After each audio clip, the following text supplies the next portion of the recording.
On va plus loin à présent dans l'essentiel avec Ziad Limam. Bonjour Ziad, Bonsoir. Directeur du mensuel Afrique Magazine, dont le numéro de novembre va sortir dans les prochains jours. Voilà. On l'attend. Et à Gauthier Ribinski, chroniqueur international ici à France 24. Bonjour Gauthier. Bonsoir Raphaël.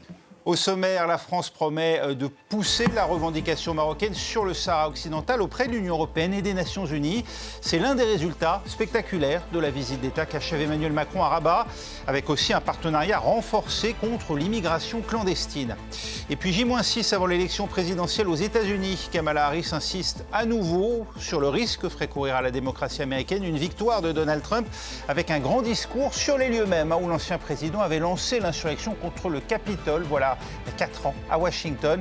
Les deux candidats qui sont aujourd'hui en Caroline du Nord. Duel à distance, c'est tout de suite, on va plus loin.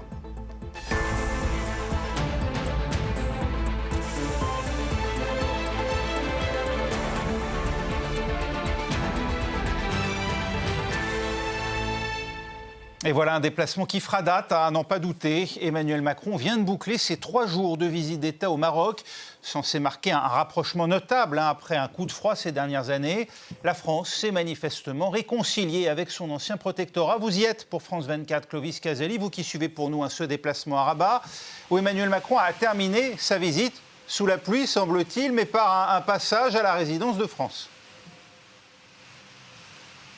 Oui, bonsoir Raphaël. Il ne pleuvait pas encore lorsque Emmanuel Macron, le président de la République, a quitté Rabat. Dernière étape de cette visite de 3 jours, la résidence de France, où il s'est adressé à la communauté française pour rappeler, faire le point un petit peu sur cette visite d'État qualifiée d'historique, l'importance de célébrer ces liens renforcés, mais aussi ces liens anciens. Il y a eu la formule, un nouveau livre s'écrit entre le Maroc et la France. Il l'a répété, vous le savez, Emmanuel Macron parle d'une période de 25 ans avec un nouveau cadre stratégique qui va être travaillé avec un comité de suivi paritaire ces prochains mois pour être peut-être signé, ratifié lors de la visite d'État du roi Mohamed VI en France. Ça devrait être l'année prochaine. Alors il n'y avait pas de conférence de presse prévue pendant cette visite d'État. Alors on en a profité avec les autres journalistes pour essayer de s'approcher du président de la République après son discours lorsqu'il saluait la communauté française.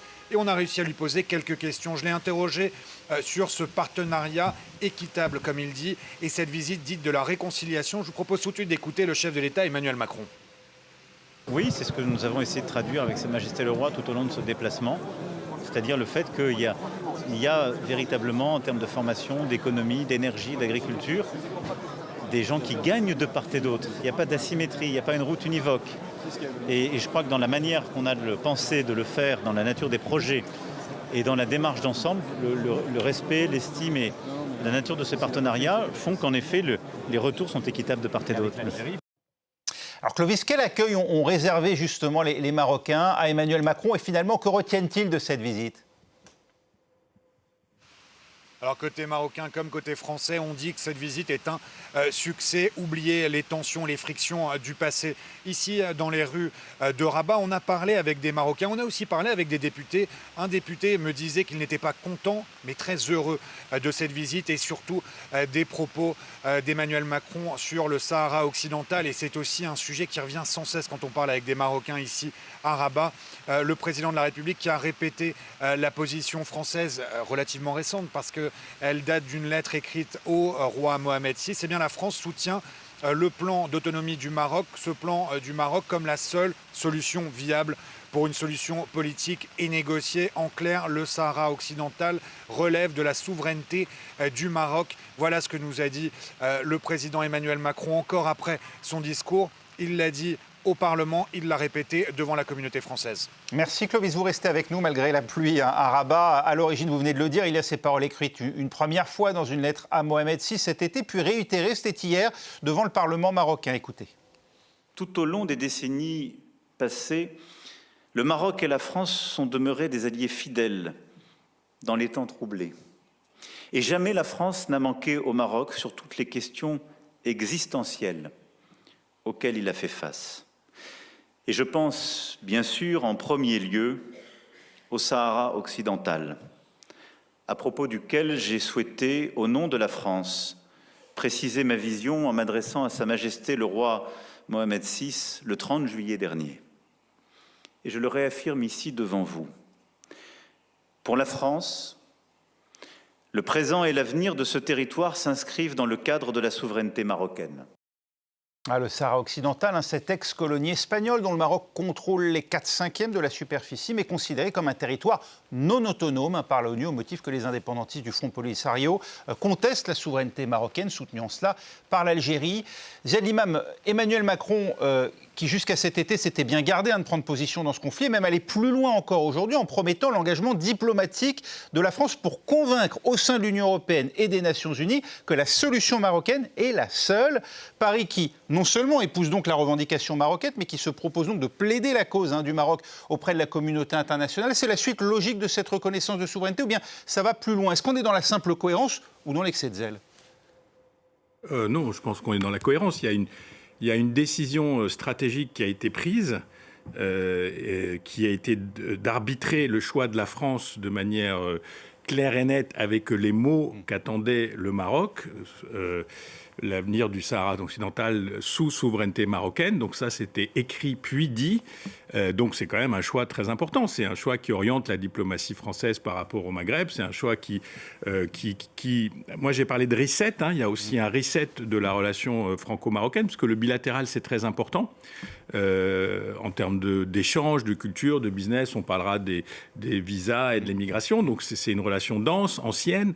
Mais là, il y a un arbitrage qui a été fait, qui est un arbitrage en défaveur de l'Algérie.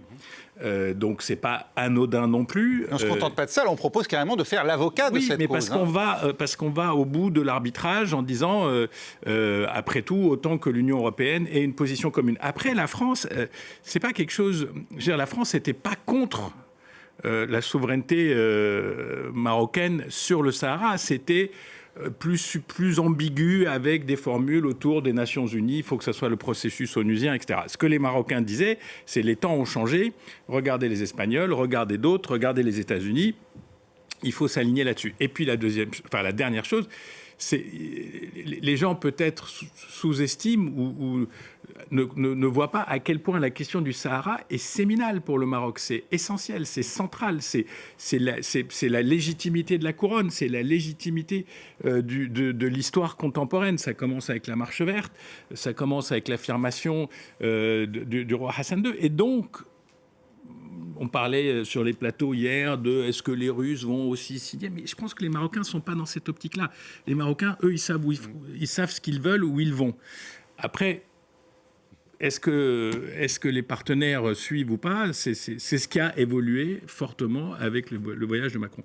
Et puis, il y a aussi quand même, je pense, des liens, c'est des liens anciens, des amitiés, souvent complexes, un petit peu éruptives, comme souvent entre amis. Donc, je pense que la partie protocolaire est quand même très notable.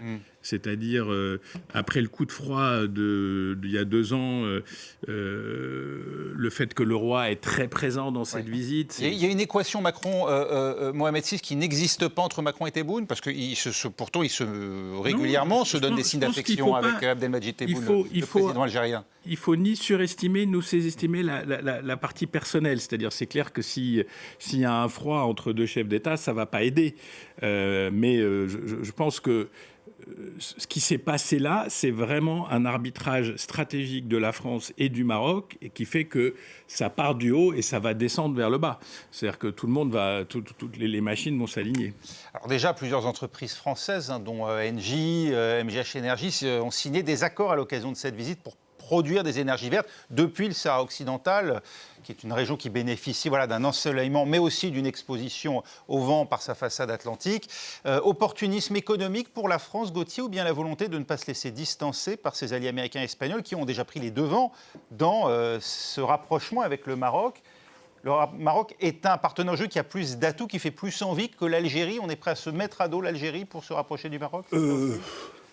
C'est-à-dire que c'est vrai que c'est une opportunité presque inespérée pour un certain nombre d'entreprises françaises, parce que tel que c'était parti, effectivement, il y a 2 ans, avec l'affaire Pegasus, le logiciel israélien, à partir duquel le Maroc aurait espionné Emmanuel Macron. Il y avait aussi cette affaire qui avait eu lieu quand un responsable du Front Polisario s'était fait soigner à Madrid et qu'on avait vu comment les Marocains instrumentalisaient les vagues de migrants en les laissant partir quand ils n'étaient pas contents, en pouvant les retenir. Bon, quand ils étaient contents. Là, par rapport aux entreprises, oui, bien sûr que de ce point de vue, il y a plus d'intérêt côté marocain que côté algérien. Côté algérien, parce qu'on sait aussi qu'une forme, comment dirais-je, de rigidité du régime, alors sur les domaines politiques, sur les domaines des droits de l'homme, etc., a une répercussion aussi économique. C'est-à-dire qu'il y a une sorte des pesanteurs en Algérie qui, semble-t-il, ont été levées au Maroc. Mais avant toute chose, il y a quelque chose, moi, qui me frappe, c'est la manière. C'est ce que vous disiez tout à l'heure avec l'aide diplomatique de la France. C'est parce qu'effectivement, à l'ONU, on a gardé un vieux principe, encore que à quel niveau, je ne sais pas, mais le vieux principe qui était que la décolonisation passait par l'autodétermination des peuples. Et que là, les Sahraouis, ils en sont gros gens comme devant. C'est-à-dire qu'ils ont été privés de ce droit, et que d'une certaine manière, la démarche qui est entreprise par la France, qui dit au Maroc, on va soutenir votre dossier auprès de l'ONU, ça veut dire aussi, vous l'avez dit, ça va plus loin que ça, parce que, et là je reprends ce que disait Ziad, c'est aussi l'incarnation de la légitimité de la royauté.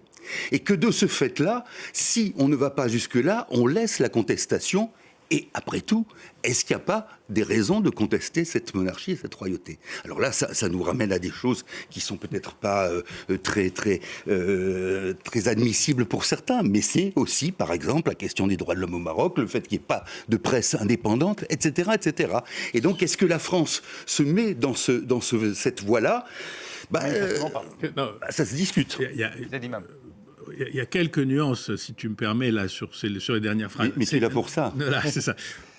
D'abord, la question du Sahara au Maroc est une question, j'allais dire, consensuelle. C'est-à-dire qu'il n'y a pas de gens au Maroc, ou très peu, qui, au nom d'ailleurs d'autres combats politiques, diraient « Ah ben non, le Sahara, il faut faire autrement ». Donc je pense que là-dessus, on est dans une cohérence nationale. Oui, mais ce n'est pas une justification en soi, la cohérence nationale. Mais c'est-à-dire il n'y a pas de disruption entre le pouvoir monarchique et l'opinion publique. La deuxième chose, c'est que le plan marocain, il a quand même des aspects assez novateurs. Si on y arrive, si on va jusqu'au bout, si le référendum, l'autonomie élargie, il y a quand même des choses dans ce plan marocain qui ne sont pas négligeables. La troisième chose, on peut discuter politique. Après, le Maroc, c'est pas non plus la dictature. Je veux dire, c'est évidemment un régime assez centralisé avec une monarchie puissante. Il y a évidemment Gilles Perrault, on a fait un livre quand même. Mais après, alors on peut revenir au père, au grand-père, à l'arrière-grand-père. Enfin, on peut faire ça en France et ailleurs. Je veux dire, c'est clairement là où il y a des problèmes. C'est clairement, il y a eu des problèmes avec les journalistes, il y a eu etc. Mais c'est aussi un pays de relative, excusez-moi le mot, et je sais que ça va faire bondir certains. C'est quand même un pays de relative liberté sur le plan de l'expression relative. Il y a des gens qui souffrent, il y a des gens qui sont allés en prison. Avec des élections. Il y a des partis politiques. Il y a une opinion. Il y a des syndicats.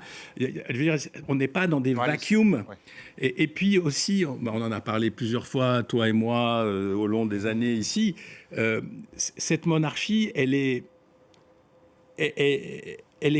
j'aime pas le mot, elle est consubstantielle, c'est-à-dire elle n'est pas perçue comme externe à ce qu'est le Maroc. Elle est Maroc. Et donc, il faut faire avec elle. C'est pour ça que je pense que dans le cas du Sahara, il y a une espèce de ligne droite entre les opinions, la monarchie, le roi, les partis politiques, les syndicats, les opposants, tout le monde est d'accord. Sauf les Sahraouis du Polisario. Des tensions parfois dans le Rif, mais bon, ça. Oui, mais c'est un grand pays. C'est pas. Bien sûr. J'essaye juste le référendum. On ne va pas s'éterniser sur cette question parce qu'on va aborder l'immigration. Le référendum, tel qu'il est conçu par les autorités marocaines, c'est une forme qui doit entériner la solution marocaine. C'est-à-dire qu'il y a quelque chose d'un peu biaisé dans ce référendum. Et de ce fait-là, moi je constate, mais c'est quelque chose de général. C'est vrai qu'il y avait eu Gilles Perrault qui avait secoué qui avait rué dans les brancards, mais il y a C'est une autre époque aussi, c'était Hassan II. C'est une autre époque, Hassan II. Mais ouais. il y a quand même une sorte de crainte, y compris au niveau des autorités françaises. On a toujours eu peur du Maroc, beaucoup plus que des dissensions et des engueulades, pardonnez-moi le terme, qu'on peut avoir avec l'Algérie. Oui, le climat historiquement aussi moins Eh bon. bien, bien sûr. Autre dossier au cœur. Alors, on évoque avec vous quand même, en un mot peut-être, on évoquait cette équation personnelle, cette dimension. Clovis Caselli, vous vouliez intervenir justement sur la relation Emmanuel Macron-Mohamed VI? Oui, parce que c'est véritablement ce qui a joué un rôle moteur dans la signature des contrats et aussi dans cette visite d'État. Un des conseillers du président de la République me confiait qu'il ne faut pas sous-estimer le côté humain et cette relation forte nouée entre les deux hommes. Et le président de la République l'a aussi dit lors de son discours à la résidence de France, une image va rester dans son esprit, un souvenir très fort. C'est lorsqu'il est arrivé les premières minutes à l'aéroport de Rabat. Et c'est assez rare, la famille royale complète venue le retrouver. Un accueil en grande pompe et ensuite le roi, Sa Majesté Mohamed VI, en voiture avec le président de la République dans les rues de Rabat en voiture. Et ce bain de foule auquel Mohamed VI lui-même s'est adonné. Oui, absolument. Oui. Absolument. Et des scènes de liesse. Je peux vous dire, les journalistes, on était tous un petit peu étonnés de voir autant de gens dans les rues, des milliers de personnes, une ambiance très festive. Et on est allé les interroger, on est allé leur demander pourquoi ils étaient là. Et ils nous ont dit parce qu'on veut participer à la fête, on veut voir le président, on veut aussi voir bien sûr notre roi. Et c'était un moment fort.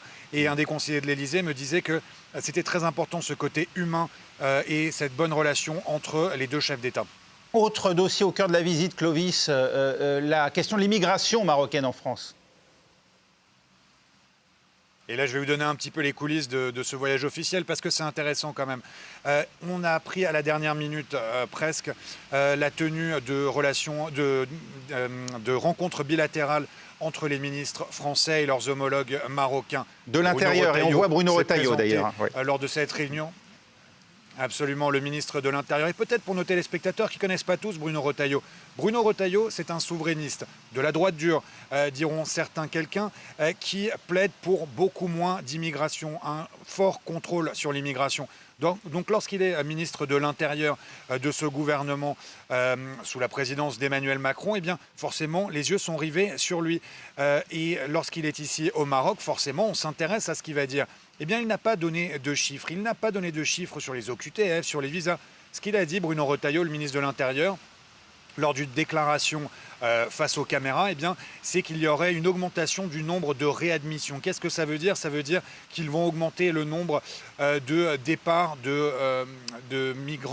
d'immigrés illégaux marocains qui sont actuellement en France et qui iraient vers le Maroc, qui rentreraient au Maroc. Mais tout ça dans un cadre de collaboration, un partenariat renforcé, et ça se ferait au niveau même des ministres, c'est-à-dire de Bruno Retailleau et de son homologue. Mais pas de chiffres très précis. En tout cas, la France souhaite dire qu'elle est sur la même longueur d'onde que le Maroc.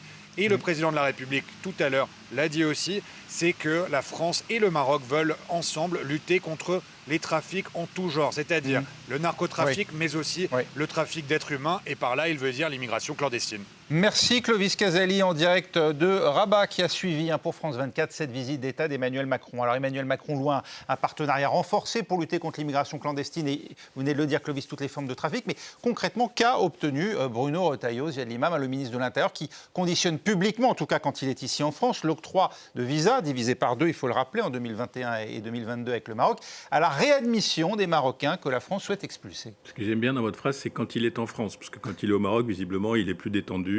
Ça a l'air beaucoup moins contentieux.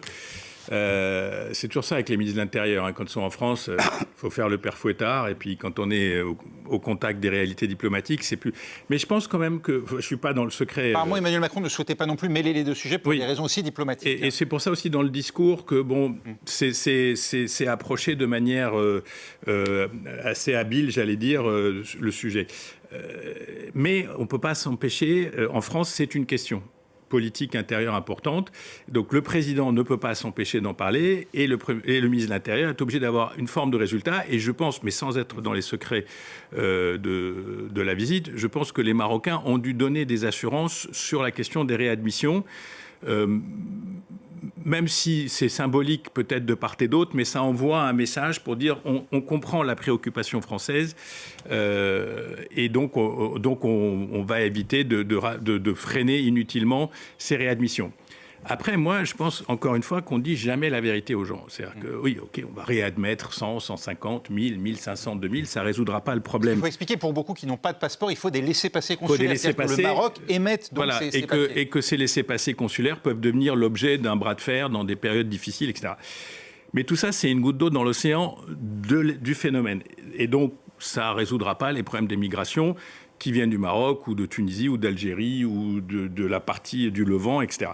La deuxième chose, c'est que pour les pays du Sud et pour le Maroc ou pour la Tunisie ou pour l'Algérie, le problème, c'est peut-être gérer les réadmissions. Le deuxième problème, c'est la question des visas qui ne sont pas des visas, qui sont les visas de travail, les visas de visite, les visas de culture, les visas d'étudiants, etc., pour qui c'est devenu absolument cauchemardesque d'obtenir un visa pour la France. Et donc, on peut faire tous les grands discours qu'on veut sur l'amitié franco-marocaine ou l'amitié nord-sud, etc.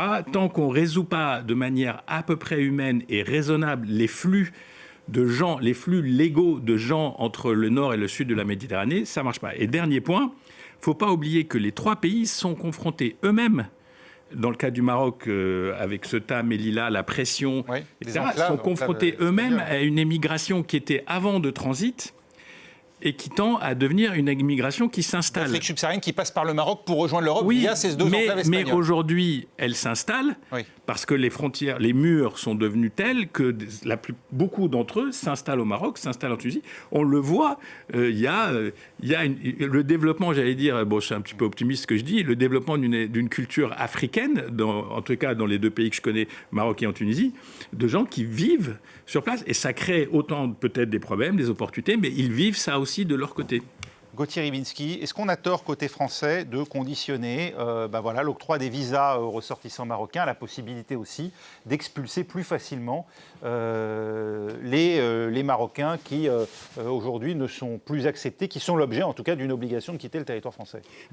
Là, si vous voulez, ça correspond aussi à des données internes françaises. C'est-à-dire que M.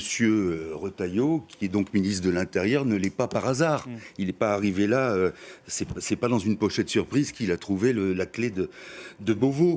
Mais si vous voulez quand même, le fait de lier les deux, c'est dans l'esprit de certains Français, et on a vu quelle est la proportion de Français qui ont une tentation ou qui votent très à droite. C'est aussi lier le fait qu'un certain nombre sont sous le coup d'une obligation de quitter le territoire français pour des raisons qui relèvent de la justice, et que d'autres, évidemment, sont là tout simplement sans avoir commis quelques crimes que ce soit ou quelques infractions. Mais à l'expiration... Voilà, mais on est bien d'accord. Si vous voulez, je pense que simplement l'amalgame est...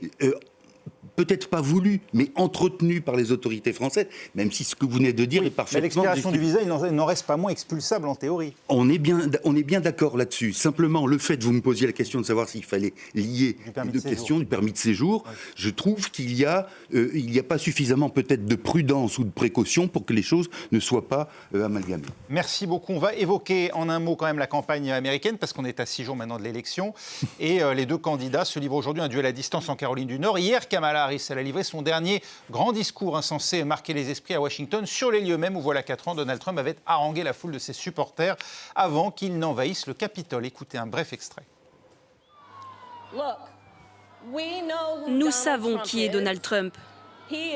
C'est la personne qui se tenait ici même, il y a presque 4 ans, et qui a envoyé une foule armée au Capitole pour renverser la volonté du peuple dans une élection libre et juste.